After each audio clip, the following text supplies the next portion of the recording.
ایک مرتبہ مدینہ میں قحط پڑ گیا۔ بہت سے لوگ مدینہ سے ہجرت کر کے دوسرے علاقے چلے گئے۔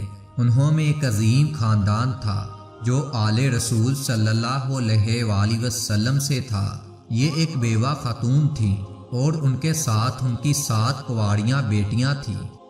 جب مدینہ کے منافقین نے ان کا مذاق اڑایا کہ آل رسول صلی اللہ علیہ وآلہ وسلم کا خاندان بھوکھا اور بے سر و سامان ہے، تو ان بیوہ خاتون نے ہجرت کرنے میں ہی غنیمت جانی۔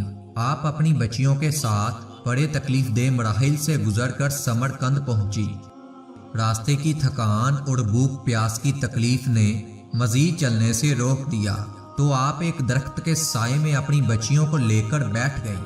لوگوں نے جب باپردہ خواتین کو اس طرح بے یار و مددگار بیٹھے دیکھا تو ایک صاحب نے کہا، یہاں 2 لوگ بڑے سخی ہیں، ایک حاکم جو کہ مسلمان ہے اور دوسرا مجوسی ہے، آپ ان سے پناہ لے لیجئے۔ وہ خاتون اٹھی اور مسلمان حاکم کے گھر کے دروازے پر دستک دی۔ ایک عمر رسیدہ شخص باہر آیا۔ آپ نے کہا کہ دیکھیں، میں مسافر ہوں اور میرے ساتھ میری جوان بچیاں بھی ہیں، آپ مسلمان ہیں، اسی لیے میں آپ سے درخواست کرتی ہوں کہ مجھے پناہ دے دیجئے، میں بہت پریشان ہوں اور رات ہونے کو ہے۔ اس شخص کے چہرے پر ناگواری کے اثرات نمایاں تھے۔ پھر خاتون نے کہا کہ دیکھیں، میں مدینہ سے ہجرت کر کے آئی ہوں اور میرا تعلق آل رسول صلی اللہ علیہ وآلہ وسلم سے ہے۔ اس شخص نے کہا کہ کیا دلیل ہے کہ تم آل رسول ہو؟ خاتون نے جواب دیا، بیٹا میں بری عجلت میں گھر سے نکلی ہوں تو میرے پاس کوئی نشانی نہیں ہے کہ میں تمہیں آل رسول صلی اللہ علیہ وآلہ وسلم سے ہونے کا ثبوت دے سکوں۔ اس شخص نے بڑی بیزاری سے کہا، جاؤ جاؤ اماں، یہاں تو انجانے ایسے کتنے آتے ہیں۔ وہ خاتون واپس آ کر بیٹھ گئی۔ کسی نے کہا کہ آپ فلاں گھر پر جائیں، وہ مجوسی کا گھر ہے، وہ شخص بہت سخی اور ہمدرد ہے۔ آپ اٹھی اور اس کے دروازے پر جا کر دستک دی۔ آپ نے وہی الفاظ کہے جو مسلمان کو کہے تھے۔ یہ سننا ہی تھا کہ مجوسی کے چہرے کا رنگ فک ہو گیا اور اس نے فوراً اپنے گھر کا دروازہ کھول دیا۔ اس نے آپ کو نہایت عزت و احترام سے اپنے گھر میں بٹھایا اور اپنی بیوی سے کہا کہ ان لوگوں کے لیے کھانے پینے کا بندوبست کرو، تم نہیں جانتی کہ یہ کتنے عظیم لوگ ہیں، یہ آل رسول صلی اللہ علیہ وآلہ وسلم سے ہیں۔ یہ الفاظ کہتے ہی اس شخص کی آنکھوں میں آنسو آ گئے اور وہ جلدی سے سودا سلف لینے چلا گیا۔